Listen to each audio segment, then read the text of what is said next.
Hello my dear students, मैं हूं मीनू श्रीवास्तव और आज हम डिस्कस करेंगे यूनिट 4 का last topic that is the plasmid. ठीक है, एक और बात मैं आपको कहूँगी कि जो नोट्स हैं, नोट्स कल मैंने 2 टॉपिक के अपलोड किए थे, बैक्टीरियल वैक्सीन और ट्रांसपोजोन्स के। और यहाँ पर मैं डिस्क्रिप्शन में आज एक टेलीग्राम का, अगर आप टेलीग्राम साइट का लिंक दूंगी मैं, आप उसे ज्वाइन कर लीजिएगा। ठीक है, तो उसमें मैं रेगुलरली ये डाल दूंगी कि इसके नोट्स अपलोड हो गए हैं, जो भी टॉपिक के नोट्स अपलोड होंगे उसका नोटिफिकेशन आपको वहाँ से मिल जाएगा। इसके अलावा मैंने अभी अपने चैनल पे एक पब्लिक मैसेज भी कर दिया है कि ये वाले नोट्स अपलोड हो गए हैं, तो आई होप आप थोड़ा सा उसमें कोऑपरेट करेंगे। कल 2 टॉपिक के डले हैं, आज फिर मैं डाल दूंगी, तो धीरे धीरे अब नोट्स अपलोड होना स्टार्ट हो जाएंगे। चलिए हम स्टार्ट करते हैं। प्लाज्मिड हमारे यूनिट 4 का लास्ट टॉपिक बचा है। देखिए, प्लाज्मिड बेसिकली क्या होता है। प्लाज्मिड वर्ड जो है बना है प्लाज्मा और इड, यानी कि अगर हम देखें तो ये वर्ड बना है प्लाज्मिड, यानी कि प्लाज्म और इड। ठीक है, और प्लाज्म वर्ड बनता है साइटोप्लाज्म से। ठीक है, तो जब साइंटिस्ट ने इसको देखा कि कुछ एक नई चीज निकली है, तो उन्होंने नेमिंग करने के लिए इस वर्ड को लिया। इन्होंने देखा कि साइटोप्लाज्म में एक एक्स्ट्रा क्रोमोसोमल डीएनए प्रेजेंट है, जो कि जिसको हटा दें तो बैक्टीरियल ग्रोथ पे या किसी भी लिविंग सिस्टम की ग्रोथ पे कोई फर्क नहीं पड़ रहा, लेकिन ये उसमें एक एक्स्ट्रा एक्टिविटी या एक्स्ट्रा क्वालिटी ऐड कर रहा है। ठीक है, तो यहाँ पर जो है साइटोप्लाज्म से प्लाज्म को उठाया गया, और इड मतलब कि उसमें ऐड करने वाला, यानी साइटोप्लाज्म में कुछ एक्स्ट्रा एडिंग मटेरियल है जो कि उसमें कहीं ना कहीं उसमें एक एक्स्ट्रा क्वालिटी ऐड करता है। ठीक है, तो प्लाज्मिड क्या है, एक एक्स्ट्रा क्रोमोसोमल डीएनए है। ठीक है, और सर्कुलर है। जनरली इसकी डेफिनेशन में हम सर्कुलर लिखते हैं, लेकिन जरूरी नहीं है ये सर्कुलर ही हो, ये लीनियर भी हो सकता है। ठीक है, तो और डबल स्ट्रैंडेड होगा, डबल स्ट्रैंडेड है ये हमने बताया था। ठीक है, और यहाँ पर ये ना केवल प्रोकैरियोट्स में बल्कि कई सारे यूकैरियोटिक सेल्स में भी हमें देखने को मिलता है। प्रोकैरियोट जैसे बैक्टीरियल सेल और यूकैरियोट जैसे ईस्ट सेल में ही हमको देखने को मिलता है। ठीक है, इसके अलावा अगर प्लाज्मिड आपको और भी इसके बारे में जो मैं आज पढ़ाऊंगी वो तो सफिशिएंट होगा ही सही, लेकिन जो यूनिट 2 है उसमें रिकॉम्बिनेंट टेक्नोलॉजी में आपको क्लोनिंग वेक्टर में भी मैंने आपको प्लाज्मिड पढ़ाया है, तो आप वो भी इसमें ऐड कर सकते हैं। ठीक है, इसको जो डिस्कवर किया था और उसकी जो नेमिंग की थी वो साइंटिस्ट थे जोहान्स लैडरबर्ग। ठीक है, एक लैडरबर्ग साइंटिस्ट थे जिनका डीएनए टेक्नोलॉजी में काफ़ी नाम है। तो लैडरबर्ग जो थे उन्होंने 1952 में इसको नेमिंग किया और इसको डिस्कवर करने का क्रेडिट भी इन्हें ही दिया जाता है। यहाँ पर जो हम इसकी जो प्लाज्मिड है, इसको हम ये कह सकते हैं कि इसके अंदर कुछ ऐसी क्वालिटी होती है जिसकी वजह से ये इंडिपेंडेंटली एग्जिस्ट करता है, यानी कि ये मेन जेनेटिक मटेरियल के साथ जो है मेन जेनेटिक मटेरियल पे डिपेंडेंट नहीं रहता। ठीक है, और ये कहीं ना कहीं इसका इंडिपेंडेंट एग्जिस्टेंस बना रहता है। ठीक है, यहाँ पर इसको और दूसरे नाम भी दिए जाते हैं, यानी कई बुक्स में आपको अलग अलग नाम भी मिलेंगे, वो मैंने यहाँ इंक्लूड करने की कोशिश की है। जैसे इसको हम बोलते हैं सेक्स फैक्टर या ट्रांसफर फैक्टर या कॉन्जुगेंस या एक्स्ट्रा क्रोमोसोमल रेप्लिकोन्स, इनके नाम से भी हम इसको बताते हैं। यहाँ पर मैंने प्रॉपर्टीज लिखी हैं, लेकिन प्रॉपर्टी करने से पहले यानी प्रॉपर्टी पढ़ने से पहले हम इसके एक जनरल स्ट्रक्चर के बारे में देखना चाहेंगे। ठीक है, यहाँ पर अगर एक प्लाज्मिड की जनरल स्ट्रक्चर देखी जाए तो यहाँ पर सबसे पहले एक होता है ओरी। ओरी मतलब कि ओरिजिन ऑफ रेप्लिकेशन।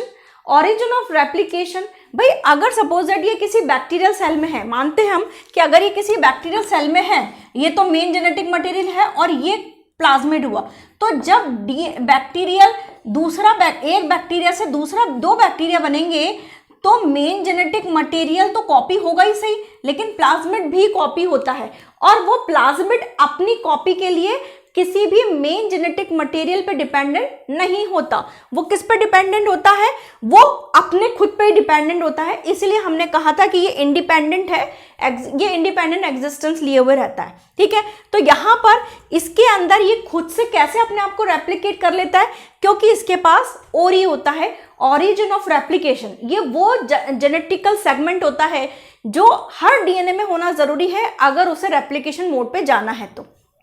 ठीक है, तो यहां पर अपन ने ओरी के बारे में लिखा है DNA segment which encode initiation of plasmid replication, यानी कि जो प्लाज्मिड को उसके डबल यानी कि उसकी जब कॉपी जनरेट करता है यानी उसको रेप्लिकेशन करता है, तब वहां पर वो ओरी की वजह से ही रेप्लिकेट कर पाता है। Now come to the second, that is the antibiotic resistance gene. इसको मैंने शॉर्ट फॉर्म में ARG बोल दिया है, ठीक है। एंटीबायोटिक रेजिस्टेंस जीन, हमें जानते हैं कि बैक्टीरिया के अंदर एंटीबायोटिक रेजिस्टेंस होता है, ठीक है। अब जरूरी नहीं है कि हर बैक्टीरिया, भाई एंटीबायोटिक रेजिस्टेंस होगा तभी तो इतनी सारी एंटीबायोटिक की जरूरत पड़ती, नहीं तो एक ही एंटीबायोटिक से काम चल जाता। भाई जो बैक्टीरिया पेनिसिलिन से किल हो सकते हैं, हो सकता है वो एजिथ्रोमाइसिन से किल नहीं हो सके। जो स्ट्रेप्टोमाइसिन से किल होते हैं, हो सकता है वो सिफेलोस्पोरिन से किल ना हो। तो यहाँ पर ये हमें कहने का मतलब ये है कि हर बैक्टीरिया को ये जो क्वालिटी है, यानी कि उसकी जो सर्वाइवल की जो क्वालिटी है, वो किसकी वजह से मिली है? एंटीबायोटिक रेजिस्टेंट जीन की वजह से मिली है। यानी कि ये जो जीन है उसे एंटीबायोटिक से बचाता है। एंटीबायोटिक उस पर जब एक्ट करती है तो यही जो प्लाज्मिड है उस बैक्टीरिया को सेव करता है, प्रोटेक्ट करता है। नाउ ARG मैंने शॉर्ट फॉर्म में लिखा है, these gene provide protection against antibiotic. यानी किसी सपोज दैट हम कल्चर में बैक्टीरिया ग्रो कर रहे हैं और उसमें से हमें हटाना है कुछ सेलेक्टिव बैक्टीरिया, तो वहां पर अगर हम एंटीबायोटिक डालते हैं तो कुछ जो बैक्टीरिया जो बचे रहते हैं वो किसकी वजह से? क्योंकि उनमें अंदर उस पर्टिकुलर एंटीबायोटिक के लिए रेजिस्टिविटी है। और यही एंटीबायोटिक रेजिस्टेंस जो होता है कहीं ना कहीं हमें कॉलोनी को सेपरेट करने के लिए भी मदद करता है। यानी कुछ कॉलोनीज जो हमें हटानी है तो हम ये देख लेंगे कि इसमें कौन सी एंटीबायोटिक है, ठीक है। सपोज दैट इसको ऐसा समझिए कि जैसे ये दो बैक्टीरिया है, यानी कि एक कॉलोनी है जिसमें दो तरीके के बैक्टीरिया हैं, ठीक है। अब हमको एक बैक्टीरिया जो है, सपोज दैट कि एक के अंदर पेनिसिलिन एंटीबायोटिक रेजिस्टेंस मौजूद है और एक के अंदर स्ट्रेप्टोमाइसिन। अब हमको सपोज दैट कि ये जो रेड वाला है इसके अंदर पेनिसिलिन रेजिस्टेंस मौजूद है, ठीक है, और इसके अंदर स्ट्रेप्टोमाइसिन, लेकिन ये पेनिसिलिन से मर जाता है। तो अब हम क्या करेंगे कि अगर हमें रेड वाले बचाने हैं तो हम क्या करेंगे? पेनिसिलिन डाल देंगे।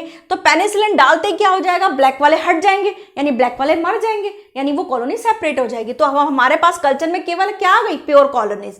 तो जो एंटीबायोटिक रेजिस्टिविटी वाली जो प्रॉपर्टी है, हम कॉलोनीज को सेपरेट करने के लिए या बैक्टीरियल कल्चर को प्योर फॉर्म में रिसीव करने के लिए भी जो है यूज करते हैं। Now come to the that is third, that is the selectable marker. Selectable marker क्या होते हैं कि ये सेलेक्टेबल मार्कर, भाई मार्कर क्या होता है? अगर आप कहीं नोट्स बनाते हैं तो आप मार्क कर लेते हैं किसी मार्कर से, यानी कि वो पॉइंट, जैसे कोई आपने इंपॉर्टेंट लाइन देखी उसमें तो आप उसको मार्क कर देते हैं। अब उससे क्या हो जाता है कि आपको बाकी नोट से वो लाइन आपको हाईलाइट हो जाती है और जिसकी वजह से वो लाइन आपको याद रहती है कि मुझे ये अपने नोट्स में ऐड करनी है, ठीक है। तो सेलेक्टेबल मार्कर सेम उसी तरीके से यहाँ काम करते हैं कि ये वो चीजें हैं या वो DNA सेगमेंट होता है जिसकी वजह से हम बैक्टीरिया को अदर सेल से जस्टिफाई कर पाते हैं या डिफरेंशिएट कर पाते हैं, उसे अलग कर पाते हैं। देखिए यहाँ पर मैंने इसको शॉर्ट फॉर्म में लिखा SM। It is used to select for cell that has successfully taken up plasmid for the purpose of expression of insert DNA।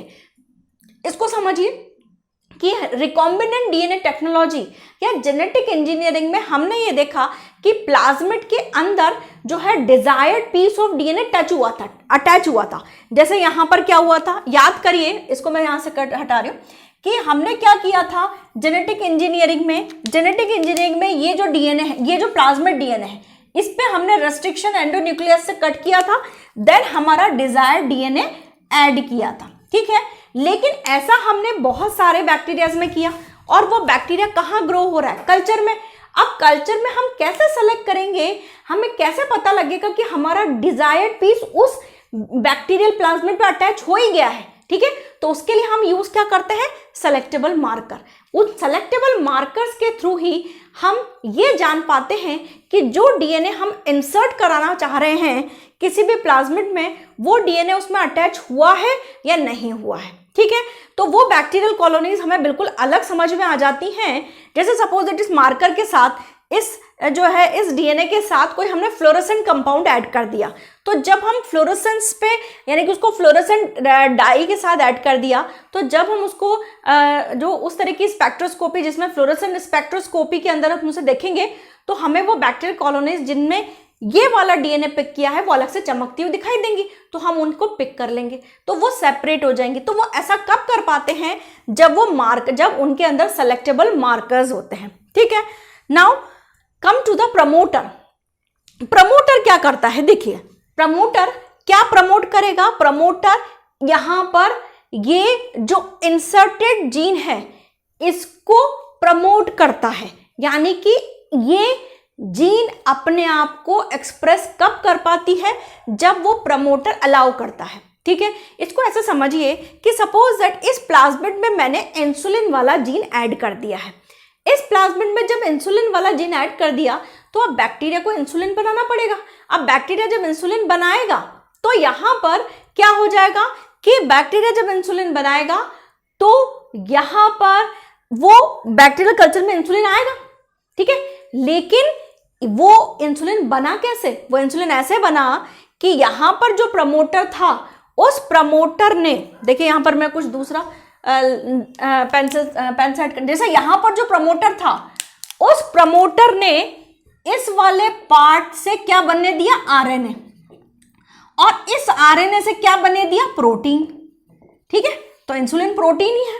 तो यहां पर इस प्रमोटर ने इस डिजायर्ड या इंसर्टेड पीस ऑफ डीएनए को एक्सप्रेस होने दिया, तब जाके ये आरएनए बना और तभी जाके इसे प्रोटीन बना।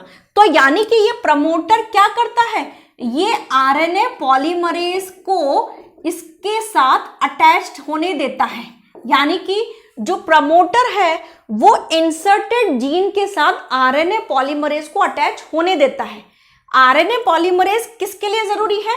आरएनए बनने के लिए। यानी कि जब आरएनए पॉलीमरेज जो एंजाइम है वो इस डिजायर्ड पीस से अटैच होगा, तब जाके ये जो डीएनए है वो किस में कन्वर्ट होगा? आरएनए में, यानी ट्रांसक्रिप्शन होगा। डीएनए से आरएनए का बनना ट्रांसक्रिप्शन, और ये आरएनए किस में बन जाएगा? प्रोटीन में, और आरएनए से प्रोटीन का बनना ट्रांसलेशन। तभी जाके आपको उस कल्चर में वो प्रोडक्ट मिलेगा जिस प्रोडक्ट के लिए आपने ये जीन या डिजायर्ड पीस उसमें इंसर्ट किया है। ठीक है, अब यहां पर समझ में आया, it drive the transcription of the foreign insert DNA. ऐसा इंसर्ट डीएनए ऐसा याद रख दिया, या इंसर्ट जीन भी लिख सकते हो आप। ठीक है, अब यहां पर जो है ट्रांसक्रिप्शन में तभी हेल्प करता है जब वो आरएनए पॉलीमरेज को ऐड करता है। Now come to the fifth point, that is the inserted gene. Inserted gene मतलब कि यहां पर देखिए, मैं इसको कट कर रही हूं, यहां पर स्पेस कम है थोड़ा सा मेरे पास, है ना। अब यहां पर क्या हो गया कि यहां पर ये जो आपका प्लाज्मिड है, प्लाज्मिड के अंदर आपने क्या किया कि आपने यहां पर रेस्ट्रिक्शन एंडोन्यूक्लियस एंजाइम से कट किया, कर दिया, स्पेस बना दिया, और यहां पर आपने डिजायर्ड पीस ऐड कर दिया। तो डिजायर्ड जीन आपने जो ऐड किया है वो किसी प्रोडक्ट को बनाने के लिए तो ऐड किया है, तो यहां पर इंसर्टेड जीन कौन सा है? डिजायर्ड डीएनए मैंने लिखा है, यानी कि वो डीएनए जो कि आपको आपका प्रोडक्ट देगा। सपोज दैट इंसुलिन का है, सपोज दैट थायराइड हार्मोन का है, सपोज दैट कोई भी चीज है, तो वो तब आपको उससे रिलेटेड जेनेटिक कोड आपको लेना पड़ेगा, यहाँ इंसर्ट कराना पड़ेगा, तभी जाके वो एक्सप्रेस होगा। और उसको एक्सप्रेस हेल्प करने में हेल्प कौन करेगा? प्रमोटर। पहचानोगे कैसे? सेलेक्टेबल मार्कर से। और बैक्टीरिया को प्रिजर्व या प्रोटेक्ट कौन करता है? Antibiotic resistance. ठीक है, तो यहां पर इंसर्टेड जीन जो है डिजायर्ड डीएनए है। लेकिन यहां पर एक चीज मैंने बोली है, या अब मैं आती हूं रेस्ट्रिक्शन साइट पे। रेस्ट्रिक्शन साइट क्या होती है? वो जगह जहां पर रेस्ट्रिक्शन एंडोन्यूक्लियस एंजाइम्स काम करते हैं। रेस्ट्रिक्शन एंडोन्यूक्लियस एंजाइम पे मैंने वीडियो बना रखा है, आप जाएंगे restriction endonuclease enzyme MS science academy डालेंगे, वहां पर आपको इस पे अच्छा एक वीडियो मिलेगा और वहां पर आप देख सकते हैं। रेस्ट्रिक्शन एंडोन्यूक्लियस एंजाइम वो होते हैं जो कि कहीं भी कैंची चलाने के काम में आते हैं, यानी कि किसी पीस को कट करने के काम में आते हैं, किसी पीस को कट करने के काम में आते हैं। तो यहां पर रेस्ट्रिक्शन साइट जो होंगी उन पर restriction endonuclease enzyme, restriction endonuclease enzyme, restriction endonuclease enzyme काम करता है। और रेस्ट्रिक्शन एंडोन्यूक्लियस एंजाइम क्या करेगा? उन दोनों साइड्स पे कट कर देगा, और जैसे कट कर देगा ये डीएनए पीस सेपरेट हो जाएगा, ये डीएनए पीस सेपरेट हो गया, और फिर यहां पर आप लाइगेशन की हेल्प से आपका डिजायर्ड पीस इस पे अटैच कर सकते हो। तो यहां पर रेस्ट्रिक्शन साइट जो होती है वहां पर रेस्ट्रिक्शन एंडोन्यूक्लियस एंजाइम काम करता है। रेस्ट्रिक्शन साइट जो है इसको मैंने RS से दिखाया है, साइट एट विच RE मतलब restriction endonuclease cut the DNA, यानी कि वो रेस्ट्रिक्शन एंडोन्यूक्लियस एंजाइम कट करता है। Now come to the properties of plasmids. ठीक है, प्रॉपर्टीज क्या है भाई, ये नेचुरली फाउंड है भाई, आपने अलग से तो नहीं बनाया है, ठीक है, ये आपको नेचुरली मिला है साइटोप्लाज्म में, और ये मेन क्रोमोसोम से अलग होता है, ठीक है। जनरली कैसा होता है, सर्कुलर, लेकिन लीनियर भी देखा गया है, जैसे स्ट्रेप्टोमाइसिस स्पीसीज में, या बोरेलिया बर्गोडोरफेरी, बुर्गोडोरफेरी भी बोल सकते हो आप। तो जो बोरेलिया है, बोरेलिया बर्गोडोरफेरी के अंदर ये देखा गया है कि ये लीनियर प्लाज्मिड भी मिलता है। जनरली इसकी साइज जो है 1 kb to 1000 kb होती है, कई बुक्स में आपको 250 kb भी मिलेगा। तो ये एक रेंज देखी गई है कि भाई जो है हम रेंज को ऐड करते हैं कि इतने से इतना, तो और 250 मिलेगा तो वो गलत नहीं है, क्योंकि कई बुक्स 250 kb प्रेफर करती हैं। सेल्फ रेप्लिकेटिंग है, यानी खुद से ये डबल हो जाता है, ये बात हम बता चुके हैं। Now come to the number, यानी कि एक सेल के अंदर कितने ज्यादा से ज्यादा नंबर हो सकते हैं। कुछ सेल में एक ही होता है, कुछ में 2 हो सकते हैं, कुछ में 100 भी हो सकते हैं, और कई सेल्स में ऐसा देखा गया है कि थाउजेंड्स तक प्लाज्मिड्स देखे गए हैं, ठीक है। Not serve as the main genetic material but have important gene, ठीक है भाई, ये कोई मेन जेनेटिक मटेरियल नहीं है, लेकिन ये जो है कहीं ना कहीं बैक्टीरिया के लिए बहुत सारे अच्छे जीन देते हैं जो कि उसके प्रोटेक्शन में काम में आते हैं, जैसे antibiotic resistance gene, nitrogen fixation gene, virulence factor. Virulence मतलब कि अगर वायरुलेंस होंगे तो वो बैक्टीरिया जो होगा पैथोजेनिक होगा, वो डिजीज कॉज करेगा। इसके अलावा बहुत सारे ऐसे जो हैवी मेटल्स होते हैं जो कि बैक्टीरिया को किल करने में काम में आते हैं, उनको भी जो है उनके लिए भी रेजिस्टिविटी इस प्लाज्मिड के थ्रू प्रोवाइड करवाई जाती है। Helpful for the gene transfer, कई सारे जो होते हैं जो आपके बैक्टीरिया हैं, अगर आपने कॉन्जुगेशन पढ़ा है, आप कॉन्जुगेशन डालिए, कॉन्जुगेशन MS साइंस एकेडमी, वहां पर आपको इस पे भी लेक्चर मिलेगा, ठीक है। तो कॉन्जुगेशन में हमने देखा था कि एक बैक्टीरियल सेल दूसरे बैक्टीरियल सेल से कॉन्जुगेट होती है, मिलती है, ठीक है, और यहाँ पर जो है यहाँ पर जो प्लाज्मिड है वो एक सेल से यानी F पॉजिटिव सेल से F नेगेटिव सेल की तरफ मूव करती है, ठीक है, और यहाँ पर जो है इस तरीके से वो जीन ट्रांसफर करती है एक सेल से दूसरी सेल में। Plasmid can integrate into the chromosome through 2 mechanism. अब प्लाज्मिड जो है हमने देखा कि उससे इंसर्टेड जीन यानी कि कुछ पीस ऑफ DNA इंसर्ट हो सकता है, ठीक है। तो यहाँ पर वो किस मैकेनिज्म के थ्रू किसी इंसर्टेड किसी भी डिजायर्ड पीस को अपने अंदर अटैच करती है, वो ऐसी 2 मैकेनिज्म होती है। पहला है आपका रिकॉम्बिनेशन और दूसरा है आपका ट्रांसपोजिशन। रिकॉम्बिनेशन के अंदर प्लाज्मिड कंबाइन हो जाता है क्रोमोसोम से, रिकंबाइन हो जाता है क्रोमोसोम से, ठीक है। ट्रांसपोजिशन के अंदर जो ट्रांसपोजोन्स होते हैं, ट्रांसपोजोन्स पे भी मेरा लेक्चर है, ठीक है, अभी कल ही मैंने अपलोड किया है। ट्रांसपोजोन्स पे आप डालिए ट्रांसपोजोन्स MS साइंस एकेडमी, वहां पर एक अच्छा खासा आपको लेक्चर है वहां पर, तो वो भी आप देख सकते हैं। तो प्लाज्मिड अगर इंसर्ट होता है खुद से क्रोमोसोम में, भाई इंसर्ट तो उसे क्रोमोसोम में ही होना है, ठीक है, और वहां पर वो ट्रांसपोजोन की मदद लेता है, तो इस प्रोसेस को हम बोलते हैं ट्रांसपोजिशन, ठीक है। तो यहां पर प्रॉपर्टीज जनरल स्ट्रक्चर की हमारी बात खत्म होती है। अब हम देख लेते हैं कि कैसे कैसे इसकी और क्वालिटीज या और कैरेक्टरिस्टिक्स क्या क्या हैं, वो हम देख लेते हैं। चलिए अब हम बात कर लेते हैं टाइप्स ऑफ प्लाज्मिड की। टाइप्स ऑफ प्लाज्मिड के अंदर जो फर्स्ट टाइप है that is the F plasmid, या इसे हम फर्टिलिटी प्लाज्मिड भी कहते हैं। फर्टिलिटी प्लाज्मिड के अंदर स्पेसिफिक टाइप की ट्राजीन्स होती हैं, और ये ट्राजीन्स हमेशा कॉन्जुगेशन में हेल्प करती हैं। कॉन्जुगेशन के नाम से मेरा लेक्चर है, अगर आप चाहें तो MS साइंस एकेडमी कॉन्जुगेशन करके आप देख सकते हैं, ठीक है। और यहाँ पर जो F प्लाज्मिड है इसको फर्टिलिटी प्लाज्मिड तो कहा ही जाता है, इसके साथ साथ इसे हम एपिसोम भी कहते हैं, ठीक है। ये एपिसोम तब कहते हैं हम इसे जब ये जो F प्लाज्मिड है ये मेन क्रोमोसोम के साथ इंटीग्रेट हो जाए, ठीक है, और ये जब इंटीग्रेट होते हैं क्रोमोसोम के साथ तो ये उसे हाई फ्रीक्वेंसी रिकॉम्बिनेंट में कन्वर्ट कर देते हैं। यानी कि जब जो F प्लाज्मिड है और जब वो नॉर्मल जेनेटिक मटेरियल या मेन जेनेटिक मटेरियल से कंबाइन हो जाता है, तब इस तरीके के बैक्टीरिया की पर सेल बनाने की आर बनाने की नंबर ऑफ कॉपीज जनरेट करने की जो कैपेसिटी है वो काफ़ी बढ़ जाती है। तो इसे हम बोलते हैं high frequency rate recombinant bacterial cell, ठीक है। इसके अलावा इसमें स्पेसिफिक टाइप की जो ओरी जो है जीन, जैसे ओरी V और ओरी T जो है वो भी जो है इसके अंदर कैरी करता है। Now come to the second that is the R plasmid. R plasmid या resistance plasmid, P for plasmid, ठीक है, या मैंने शॉर्ट फॉर्म यूज कर लिया है। अब आर वर्ड क्या कह रहा है, आर वर्ड यानी रेजिस्टेंस, यानी कि ऐसा प्लाज्मिड जिसके अंदर कोई रेजिस्टिविटी हो, और रेजिस्टिविटी यहाँ पर हम बात कर रहे हैं एंटीबायोटिक से रिलेटेड, ठीक है। तो यहाँ पर वो प्लाज्मिड जो कि ऐसी जीन्स कैरी करता है जो कि एक या एक से ज़्यादा एंटीबायोटिक के लिए रेजिस्टिविटी शो करे। जनरली ये जो प्लाज्मिड होते हैं इनकी साइज काफ़ी बड़ी होती है, लेकिन इनका नंबर किसी एक सेल के अंदर कम होता है, यानी कि नंबर ऑफ कॉपीज जो होती हैं वो कम होती हैं। जैसे किसी सेल में स्ट्रेप्टोमाइसिन या एम्पिसिलिन यानी एक से ज़्यादा एंटीबायोटिक के लिए रेजिस्टिविटी है, तो वो किसकी वजह से होगी, आर प्लाज्मिड की वजह से। Now come to the col plasmid. Col plasmid क्या करता है, ये एक ऐसी जीन कैरी करता है जो कि कॉलिसेंस यानी कि ऐसे प्रोटीन्स बनाता है जो कि अदर बैक्टीरियल सेल्स को किल करते हैं, यानी उनके आसपास जो अदर बैक्टीरियाज हैं उनको किल करते हैं।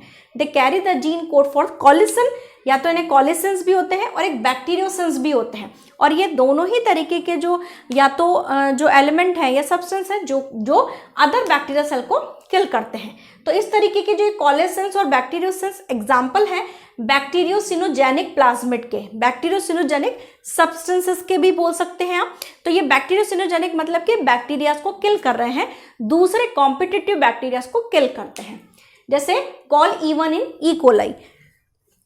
Now come to the fourth, that is the degradative और metabolic plasmid। degradative और metabolic plasmid जो होते हैं ये ऐसे प्लाज्मिड्स होते हैं जो कि बैक्टीरिया के अंदर स्पेसिफिक क्वालिटीज प्रोवाइड करते हैं, जो कि अदर जो है अदर मेटाबोलाइट्स या कुछ अनयूजुअल सब्सटेंसेस को मेटाबोलाइट्स को जो है डाइजेस्ट कर सके, या उसे कहीं ना कहीं जो है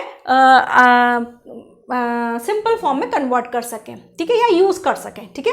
they carry the gene that allow the bacteria to metabolize unusual substance. Unusual substance कैसे हो सकते हैं कल्चर में, जैसे टोलुइन है, सैलिसिलिक एसिड है, आपका कैम्फर है, ठीक है, toluene, xylene, naphthalene, camphor, salicylic acid, ठीक है, बहुत इस तरीके के अनयूजुअल सब्सटेंस हो सकते हैं, ठीक है। तो जो टोल प्लाज्मिड है जो कि टोड जीन कैरी करता है वो किसके लिए जो है मेटाबोलाइज कर सकता है, वो कि टोलुइन को मेटाबोलाइज कर सकता है। Now come to the virulence plasmid. Virulence मतलब क्या होता है, उग्र या पैथोजेनिक। वायरुलेंस किस फॉर्म में रहेगा, यानी कि वो बैक्टीरिया को क्या बना रहा है, पैथोजेनिक, यानी कि वो डिजीज कर सकता है। तो यानी कि ये जो बैक्टीरिया है, अगर ऐसा प्लाज्मिड है ये बैक्टीरिया को हेल्प करता है, ठीक है, ताकि वो पैथोजेनिक फॉर्म में कन्वर्ट हो जाए, चाहे वो प्लांट के लिए, चाहे वो एनिमल के लिए, चाहे वो ह्यूमन बीइंग के लिए, ठीक है। और ऐसा वो कब कर पाते हैं, जब वो स्पेसिफिक टॉक्सिन्स रिलीज करते हैं, ठीक है। तो वो इस ड्यूरेशन में इस प्लाज्मिड की वजह से कोई नॉर्मल जो होस्ट है या नॉर्मल बैक्टीरिया है वो पैथोजेनिक बैक्टीरिया में कन्वर्ट हो जाता है। जैसे ट्यूमर इंड्यूसिंग प्लाज्मिड है, वो क्या करेगा, वो एग्रोबैक्टीरियम ट्यूमिफेसियंस जो है उसके अंदर मिलता है और वो क्राउन गॉल ट्यूमर प्रोड्यूस करता है, अगर वो किसी के अंदर चला जाए तो, किसी वुंडेड प्लांट सेल में चला जाए तो, ठीक है। Now next is the cryptic plasmid. Cryptic plasmids क्या होते हैं, वो प्लाज्मिड जिनकी कोई आइडेंटिफिकेबल फंक्शंस नहीं है, यानी वो होते तो हैं लेकिन उनके फंक्शंस ऐसे कोई पता नहीं है या कोई बहुत बड़ा रोल प्ले नहीं करते, उन्हें क्रिप्टिक प्लाज्मिड कहते हैं। Seventh is the suicide plasmid. Suicide plasmid जो होते हैं वो ऐसे प्लाज्मिड हैं जो अगर एक बैक्टीरियल सेल से दूसरे बैक्टीरियल सेल में ट्रांसफर हो जाए तो फिर ये फर्दर रेप्लिकेट नहीं होते, मतलब कि तो वो वहीं पर जाके स्टक हो जाते हैं। फिर अगर उस बैक्टीरिया से दूसरा सेल बैक्टीरियल सेल बन रहा है तो वो अपना रेप्लिकेशन दोहराते नहीं हैं, ठीक है। अब हम बात कर लेते हैं, अब यहाँ पर सिर्फ एक टाइप और बचा है प्लाज्मिड का, कॉन्जुगेटिव और नॉन कॉन्जुगेटिव प्लाज्मिड। अब हम बात कर लेते हैं ट्राजीन की प्रेजेंस और एब्सेंस के बेसिस पे प्लाज्मिड के टाइप। अभी तक हमने 7-8 टाइप्स पढ़ लिए हैं, जो है सुसाइडल, क्रिप्टिक, वायरुलेंट, मेटाबॉलिक, बहुत सारे, लेकिन ये 2 और टाइप्स हैं जो कि प्लाज्मिड को डिफ्रेंशिएट करते हैं on the basis of presence of ट्राजीन प्रेजेंस और एब्सेंट, ठीक है। इसके बेसिस पे 2 तरीके के प्लाज्मिड होते हैं, conjugative plasmid and non conjugative plasmid. Conjugative plasmid वो प्लाज्मिड होते हैं जिनके पास ट्राजीन होती है, यानी कि जो कि ट्राजीन किसको करती है, ट्रा मतलब होता है ट्रांसफर, यानी ये जीन इनके ट्रांसफर को प्रमोट करती है एक बैक्टीरियल सेल से दूसरे बैक्टीरियल सेल में और कॉन्जुगेशन में हेल्प करती है। तो कॉन्जुगेटिव प्लाज्मिड वो होते हैं जो कि ट्राजीन में, यानी कि जो कि ट्राजीन जो है वो कैरी किए हुए रहते हैं, जिससे वो कॉन्जुगेशन में हेल्प कर पाते हैं, ठीक है। लेकिन जो नॉन कॉन्जुगेटिव प्लाज्मिड्स होते हैं उनके अंदर ट्राजीन नहीं होती, तो वो बिना ट्राजीन के ट्रांसफर नहीं हो सकते। इसीलिए या तो वो मेन जेनेटिक मटेरियल से कंबाइंड होके अटैच होके ट्रांसफर होते हैं, अदरवाइज वो ट्रांसफर नहीं होते हैं, ठीक है। तो ये ऐसे जो प्लाज्मिड हैं जो कि कॉन्जुगेशन को इनिशिएट नहीं कर सकते, एक बैक्टीरियल सेल से दूसरे बैक्टीरियल सेल में ट्रांसफर नहीं हो सकते, ठीक है। तो यहाँ पर हमारा प्लाज्मिड वाला टॉपिक कंप्लीट होता है। इसमें हमने टाइप्स देखे हैं, स्ट्रक्चर देखा है, प्रॉपर्टीज देखी हैं। आई होप आपको ये लेक्चर समझ में आया होगा। फिर से मैं बता रही हूँ, जो नोट्स डालेंगे उसके लिए you will join my Telegram link, okay. मैं अभी डिस्क्रिप्शन बॉक्स में डाल दूंगी। उससे क्या होगा कि आपको जैसे ही कोई नोट्स डालेंगे उसका नोटिफिकेशन आपको वहाँ से मिल जाएगा। बाकी मैं पब्लिक मैसेज डालती ही हूँ अपने चैनल पे, उससे भी आप पता कर सकते हैं, ठीक है। आई होप आप इस चीज़ को एंजॉय कर रहे होंगे। अब हमारा यूनिट 4 कंप्लीट हो गया है। Now we will start the unit 5, और यूनिट 4 तक के नोट जो हैं आपको जल्द से जल्द मैं अपलोड कर दूंगी। यूनिट 3 के काफ़ी सारे टॉपिक्स अपलोड किए जा चुके हैं। Thank you and stay safe, stay healthy and पढ़ते रहिए, शेयर करते रहिए एंड लाइक सब्सक्राइब करना नहीं भूलिएगा। Thank you.